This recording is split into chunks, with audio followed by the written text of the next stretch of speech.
Halo sahabat Famatic, ketemu lagi dengan gue Alvin, seseorang yang punya komitmen untuk sepak bola Indonesia. Jadi pertandingan Liga 1 BRI ronde ke-10 baru saja selesai. Jadi semalam pertandingan terakhirnya antara Persija Jakarta melawan Madura United dan berakhir imbang ya. Nah, kalau kita melihat klasemen sementara sampai dengan saat ini, sampai dengan ronde ke-10, saat ini peringkat pertamanya adalah Madura United. Dari 10 kali pertandingan, mereka berhasil menang 7 kali, draw 2 kali, dan kalah sebanyak 1 kali dengan poin di angka 23. Nah, sedangkan di peringkat kedua saat ini adalah PSM Makassar, tapi mereka masih mempunyai keunggulan satu pertandingan, yaitu pertandingan antara PSM Makassar melawan Barito Putra yang waktu itu ditunda karena PSM Makassar harus bertanding di Piala AFC zona Asia Tenggara. Nah, jadi PSM Makassar dari 9 kali pertandingan mereka berhasil menang 6 kali, draw 3 kali, dan belum pernah kalah sama sekali. Luar biasa PSM Makassar, dan poin mereka di angka 21. Jadi sebenarnya kalau PSM Makassar bisa menang lawan Barito Putra, mungkin mereka yang peringkat 1 ya, karena poin mereka di angka 24. Tapi mereka belum bertanding, jadi memang masih di peringkat kedua sampai dengan saat ini. Nah, sedangkan di peringkat 3 klasemen sementara adalah Bali United. Dari 10 kali pertandingan, mereka juga berhasil menang 7 kali sama dengan Madura United, tapi mereka imbang nggak pernah, dan mereka kalah sebanyak 3 kali. Poin mereka di angka 21 sama dengan PSM Makassar. Nah, itu adalah 3 teratas dari klasemen sementara, walaupun peringkat 4-nya masih ada Persija, peringkat 5 masih ada Borneo, peringkat 6 masih ada Persita, 7 Persikabo. Dan saat ini ada 3 klub yang berada di zona degradasi, yaitu yang pertama di posisi ke-16, peringkat 16, yaitu Rans Nusantara FC. Dari 10 kali pertandingan mereka hanya mampu menang 2 kali, draw sebanyak 3 kali, dan kalah sebanyak 5 kali dengan poin di angka 9. Nah, sedangkan di posisi 17 klasemen sementara yaitu adalah Barito Putra. Mereka juga masih ada unggul 1 pertandingan ya, walaupun agak jauh ya, poinnya dengan posisi 16 Nusantara, yaitu mereka dari 9 kali pertandingan mereka baru 1 kali menang, 1 kali seri, dan 7 kali kalah. Poin mereka di angka 4. Jadi walaupun kalau mereka menang sama PSM Makassar juga poin mereka masih di angka 7 dan masih di peringkat 17 juga. Jadi sama aja, nggak terlalu pengaruh. Dan bahkan mereka harus waspada di sebenarnya Barito Putra karena cukup jauh peringkatnya atau poinnya dari yang paling atasnya mereka atau posisi 16 yaitu Rans Nusantara. Nah, sedangkan di posisi terakhir klasemen adalah peringkat 18 yaitu Persik Kediri. Dari 10 kali pertandingan mereka belum pernah menang sama sekali.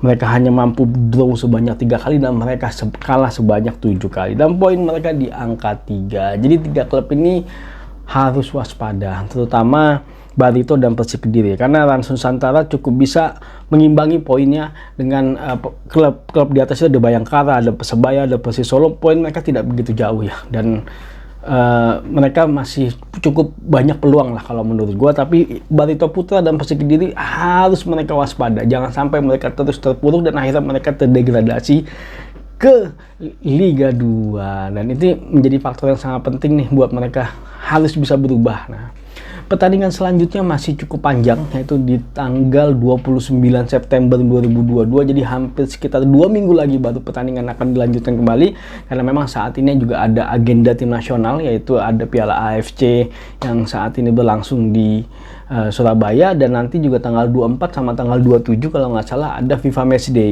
Day buat PSSI tim senior. Jadi memang akhirnya kompetisi diliburkan dahulu dan baru berlanjut lagi di tanggal 29 September 2022. Nah, kalau kita melihat secara statistik pemain ya, top skor sampai saat ini adalah Matius Pato dengan 9 gol, dan juga David Da Silva juga 9 gol dari Persib Bandung.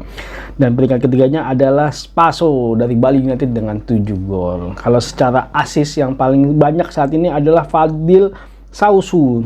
Dia berhasil mendapatkan 6 kali assist. Yang kedua adalah Ramiro Vergonzi dari Persita Tangerang melakukan 5 kali assist. Dan yang ketiga adalah Privat Braga, melakukan 4 kali assist dari Bali United. Kalau gol dan assist digabung ya, Matius Pato peringkat pertama 10 karena assist 1 kali. David da Silva juga 10 karena dia melakukan assist 1 kali. Dan yang ketiga adalah Remori Ferganzi. Aduh, Remori. Yang ketiga adalah Ramiro Ferganzi dari Persita Tangerang. Mereka juga 10 angkanya karena Remori Ferganzi berhasil mencetak 5 assist dan juga 5 gol ya. Nah, kalau kita berkaca dari 10 minggu pertandingan Liga 1 BRI, memang banyak banget drama-drama yang terjadi sih kalau menurut gua. Bahkan yang baru-baru anyar pun yang sampai beberapa banyak yang komen, tolong dong buat konten khusus mengenai sanksi Wijem Pluim yang akhirnya sampai dikenakan sanksi 5 kali pertandingan dilarang dia bermain memperkuat PSM Makassar. Nah, gue nggak mau bahas spesifik terkait dengan masalah itu, tapi memang dulu seingat gue memang pernah ada kejadian, yaitu Aaron Evans. Waktu itu masih di PSS Sleman, juga dia dihukum kartu merah karena melakukan kata-kata kasar, dan sempat juga dihukum 4 kali pertandingan. Karena memang yang gue baca sih katanya memang ada pasal itu yang ketika mengeluarkan kata-kata kasar itu bisa dikenakan sanksi sampai minimal aja 4 kali pertandingan, bahkan mungkin bisa beberapa kali pertandingan kalau mungkin memang terlalu kasar ya. Tapi gue juga sampai sekarang belum melihat itu seperti apa, dan sepertinya waktu itu Aaron Evans melakukan banding dan akhirnya mereka berhasil dan akhirnya dibatalkan kalau nggak salah. Nah, gue nggak tahu saat ini PSM Makassar juga sampai saat ini masih melakukan banding, dan sampai saat ini gue bikin video pun gue belum melihat update terbarunya mengenai sanksi yang dikenakan kepada Wijem Pluim ya. Tapi di luar dari itu semua memang apa yang terjadi di Liga 1 BRI banyak sekali. Ada tim yang diuntungkan, ada tim yang dirugikan terkait dengan keputusan wasit. Wasit pun banyak yang akhirnya disuspend ya, tanpa bisa memimpin pertandingan lagi oleh PSSI, dan Komisi Disiplin juga memberikan banyak juga peringatan kepada klub, kepada pemain, dan juga kepada wasit. Dan itu semua memang bagian dari dinamika yang terjadi di Liga 1 BRI. Dan memang sampai sedang saat ini sepertinya memang masih banyak sekali kesalahan-kesalahan yang terjadi yang memang harusnya segera dibenahi, bahkan sampai beberapa pihak sudah mulai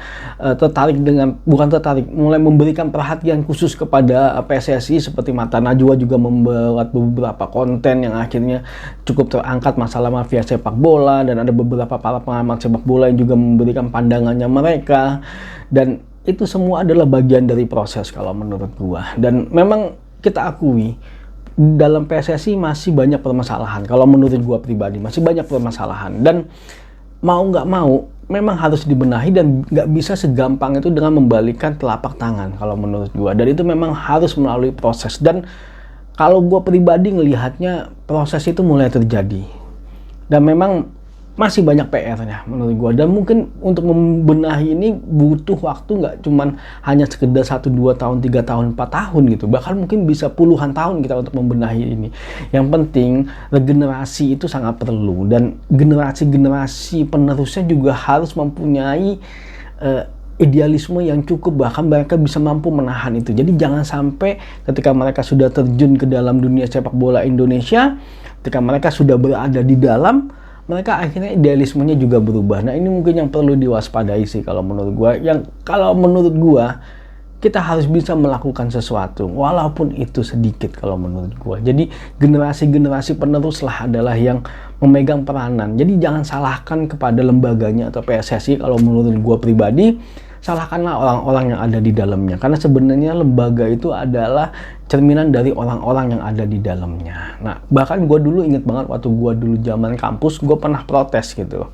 Protesnya waktu itu masalah ospek waktu itu ya. Jadi gue nggak suka dengan beberapa yang dilakukan oleh senior gue waktu itu, karena gue menganggap ini udah nggak masuk dalam akal sehatnya kita kalau menurut gue. Apa yang disuruh, apapun yang dilakukan nggak masuk dalam akal sehatnya kita. Tapi di situ ada satu poin yang gue inget banget dari senior gue bilang, jika kamu memang ingin merubah suatu sistem, mau nggak mau kamu harus masuk ke dalam sistem itu tersebut dulu. Ketika kamu berada di luar, maka kamu nggak akan bisa merubah sistem itu tersebut. Nah, sama begitu juga dengan halnya PSSI. Walaupun sebenarnya di sini gue nggak mau masuk PSSI ya sebenarnya. Bukan berarti gue statement kalau gue mau masuk PSSI. Tapi setidaknya kita bisa melakukan sesuatu walaupun itu hanya kecil.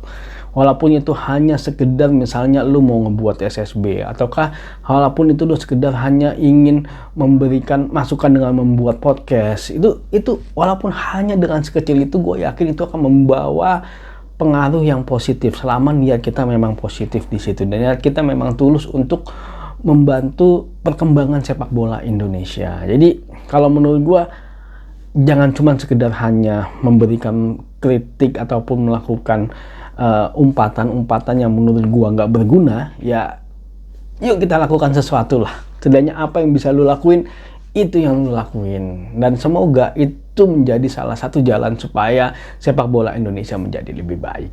Oke? Terima kasih udah nonton video ini. Jangan lupa saksikan terus berita mengenai sepak bola Indonesia di channel ini. Maju sepak bola Indonesia, Indonesia juara.